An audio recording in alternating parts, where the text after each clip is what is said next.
Si Kong Milka Romero ng One Pacman Party List. Sa susunod na Sabado po na siya mag-guest dito dahil siya po ay may karamdaman at walang boses. So magpagaling ka, Kong Milka ng One Pacman Party List.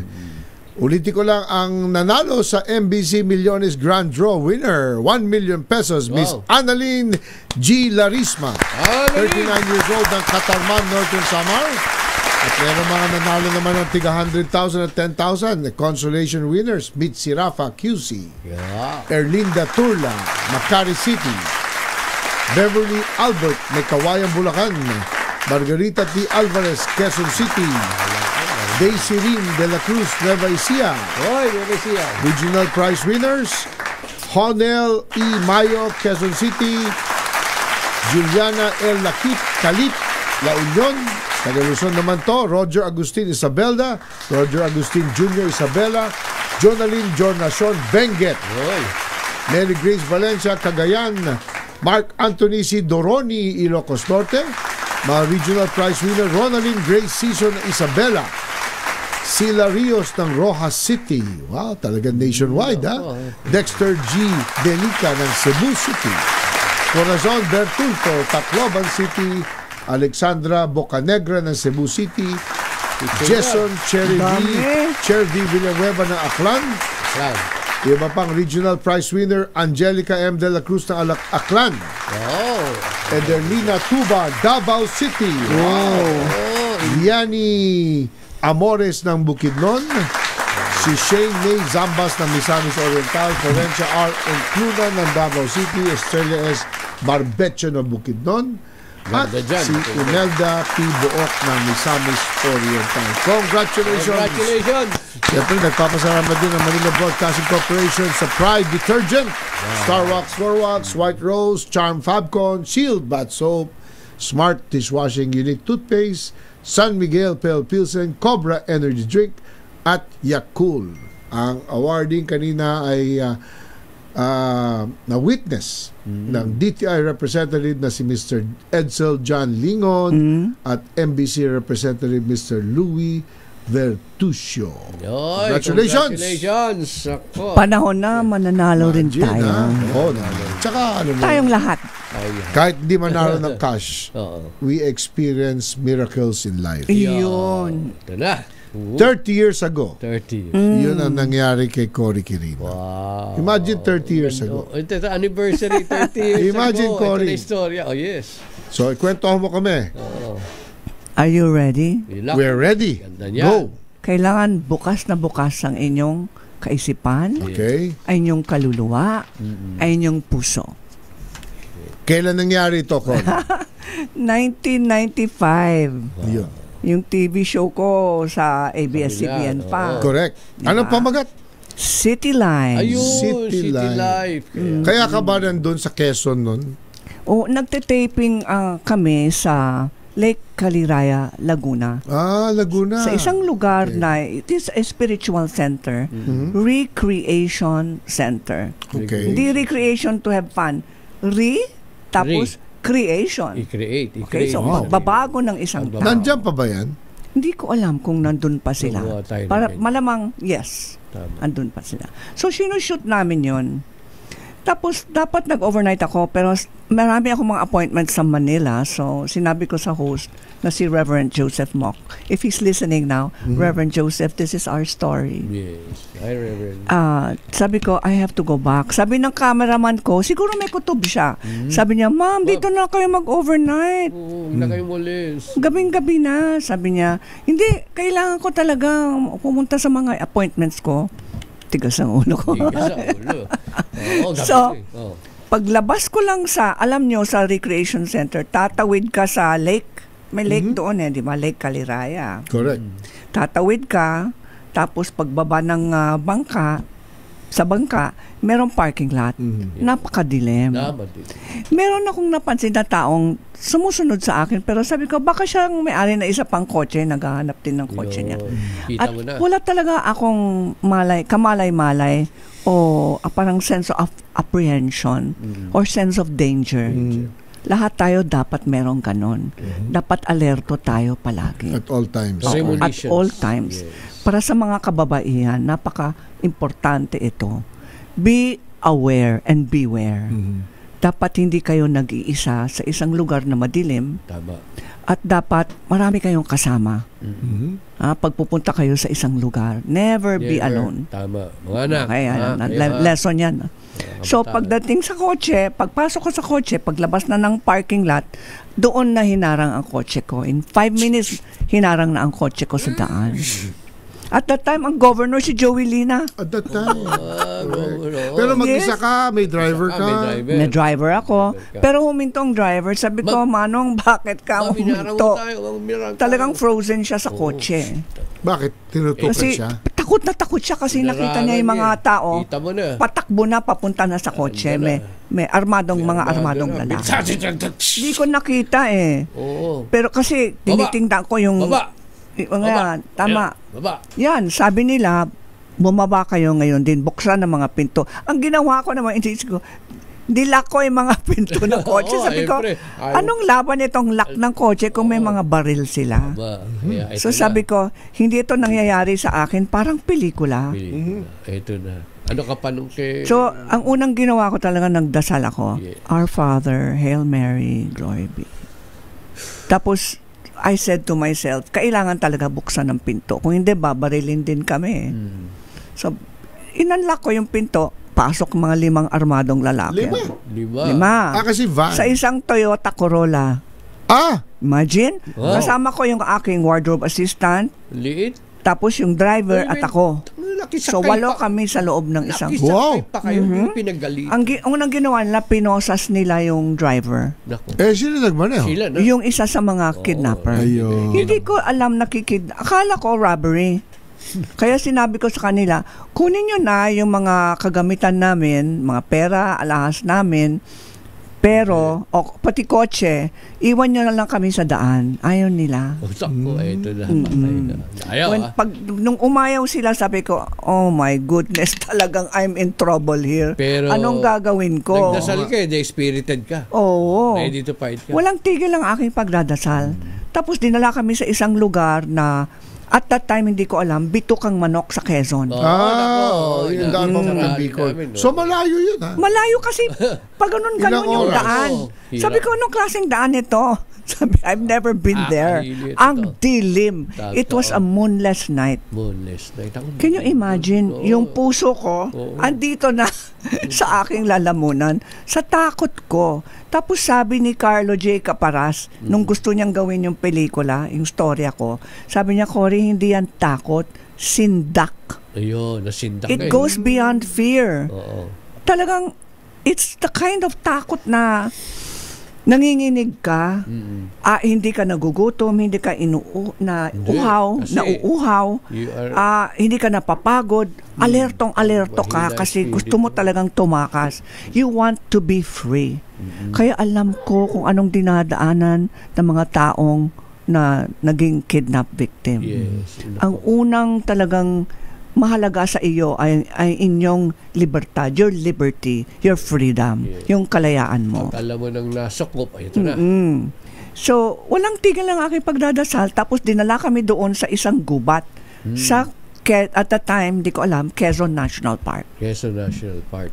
Pumasok kami sa loob ng gubat. Ang aming mga paa na lubog-lubog na sa putik. Sa putik, ang dilim. Kasama ko yung dalawa, no? Tapos, hiniwalay nila yung chopper sa akin, sa amin. Tapos, narinig ko lang yung baril. Pumutok ang baril. Yeah. Alam mo, nakakatakot talaga yung putok ng baril. Kinausap ka na rin at that point. Hindi pa. Hindi ko naman nang nangyari sa chopper. So tapos lumapit sila sa akin kasama yung damit at sapatos ng chopper. Tinapon sa paa ko at sinabi nila, yun din ang mangyayari sa iyo kung hindi ka susunod. Kung hindi ka susunod sa lahat ng gusto namin. Sabi ko, eto na ang kinatatakutan ng isang babae na ma-rape. Tama. Ito na. Pero alam ko, with the looks of the criminal. Talagang criminal, sabi nila. Siguro gagamitin kami at papatayin kami. Totoo yan. That's your feeling. My feeling talaga. Sabi nila, hindi nila papatayin daw yung aking mga assistant, pero binaril naman ang chopper. Ayo. Sa ulo. Sa ulo. Nalaman ko lang the next day. Pero ang ginamit nila ayon sa NBI at sa PNP, by the way, saludo ako sa NBI at PNP. Sila talaga ang nakahuli sa mga kidnappers ko. Naganda ka na. Sabi nila, ang ginamit nila, yung, what do you call that baril? Homemade baril, yung Paltik. Ayun. Buti na lang kasi yung bala, parang tinamaan ng chopper dito, pero hindi pumasok. Lumusot. Pero akala nila patay kasi nahimatay ang chopper. Nahulog sa bangin. Sa impact. Oo.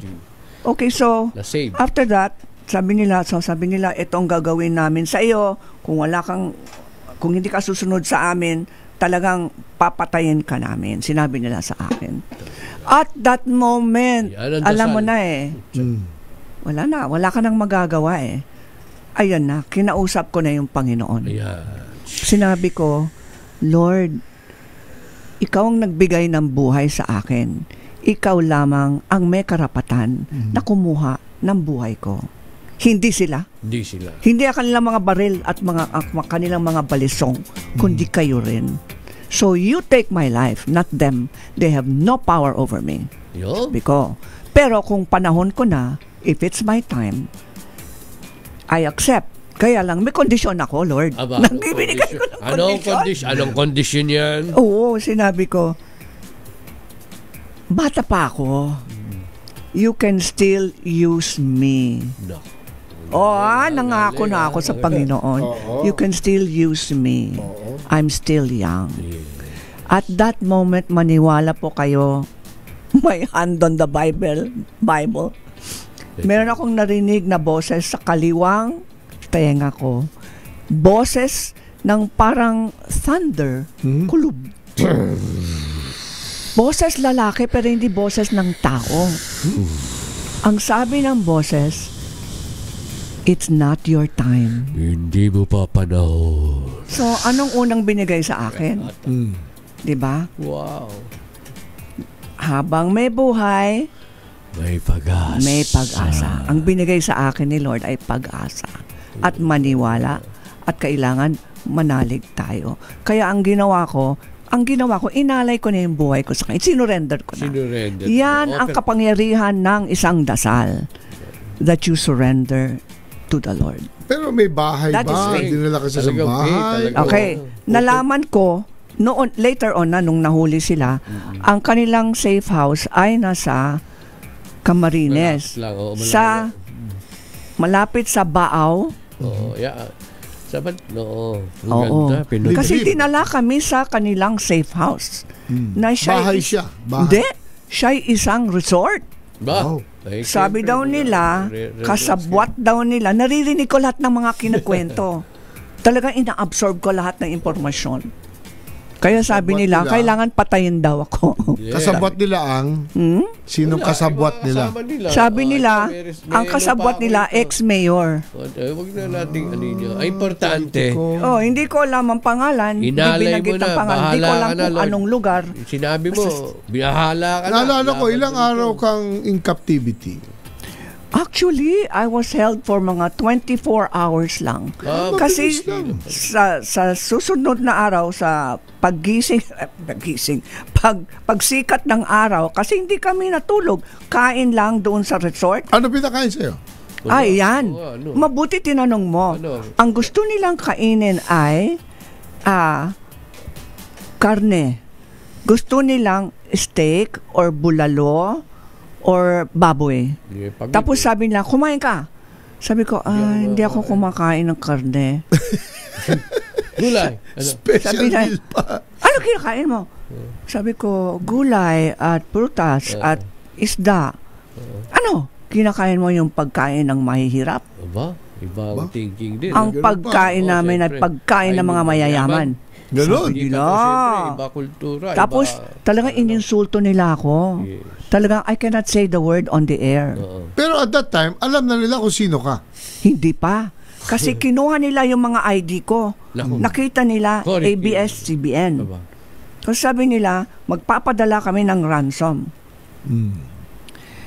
Saan, ang una sinabi nila, anong pangalan ng tatay mo? Sabi ko, Tomas Quirino. Magpapadala kami ng ransom sa tatay mo. Sabi ko, patay na ang tatay ko. Okay, magpapadala kami ng ransom sa boss mo. Kinuha ang ID ko. Sabi nila, ito ang ID mo. Ay, sabi nila, huminto sila. Sabi nila, teka muna. Ito ba talaga ang ID mo? Opo. Sino ang boss mo? Sabi ko, at the time, si Henny Lopez ng ABS-CBN. Nagtinginan silang lahat. Nakipag-meeting sa gitna ng daan. Bakit? I don't know, gumaganon sila. Ano ba ito nang ginawa natin? Oo.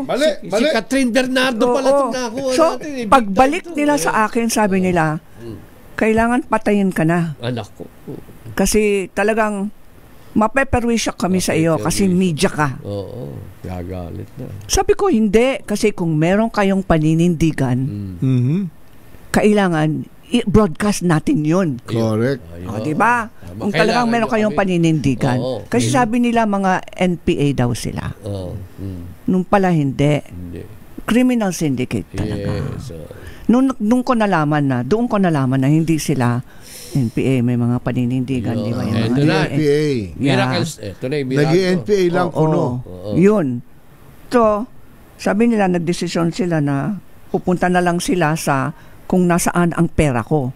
So sabi, lumabas naman yung aking ATM, umilaw sa aking utak. Kinuha ko yung ATM card ko. Sabi ko, itong ATM card ko, pwede na tayong umalis sa gubat ngayon din. Pumunta tayo doon sa bangko. Sa bangko. Sa bayan. Sabi nila, buti na lang. Kasi kung hindi, talagang pinatay na kami doon. Yan ang balak. So, hindi ka nakuha doon, di ba? Hindi. Pumunta kami sa Naga. Pumunta kami sa Naga. Pero, ayun. Nagkaroon ng betrayal. Kasi 5 sila. Sila. So, may dalawang leader. Yung isang leader lumapit sa akin. Sabi niya, ayan, binubulgar ko na yung storya. Sabi niya, ako nang bahala sa'yo. Hindi, sabi ko, yung partner mo gusto niyang patayin kami. Sabi niya, alam ko kasi talagang killer yon. Sabi niya, pero makikipag-negotiate ako sa inyo. Dadalhin ko kayo sa bangko ninyo, kukunin natin ang pera nyo, tapos maliligtas ka na. Very good. Of course, I did. Nagkahati. Nagkaroon na ng break. So, talagang nagkaroon talaga ng betrayal sa isa't isa sa mga kidnappers. So, umalis na kami doon sa safe house, tapos pumunta kami sa Naga, doon ako nakatawag sa bahay. Sabi ko, nakalimutan ko yung PIN ko, kailangan tumawag ko sa bahay. Kasi nag-aalala na ang pamilya ko. Sabi nila, anong PIN? Anong PIN? Kailangan ko ng PIN ko, hindi ko mabubuksan yung aking bank account sa ATM. O sige. Pero nakatutok na yung baril dito sa tabi ko. Sabi ko, magkamali, babarilin ko yung mga tao dito sa yung telco. Nagatel at that time? At that time. Wala na yun.